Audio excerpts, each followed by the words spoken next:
देखो फ्रेंड्स मु बिरी चाउल बाटिकी रखी आज डोसा बनैबी। देखु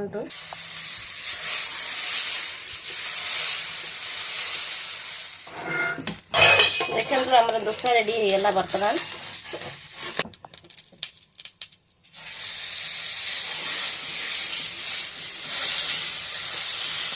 आपको टमाटर चटनी सागे खाइले देखो केते सुंदर बाहर पड़ुची।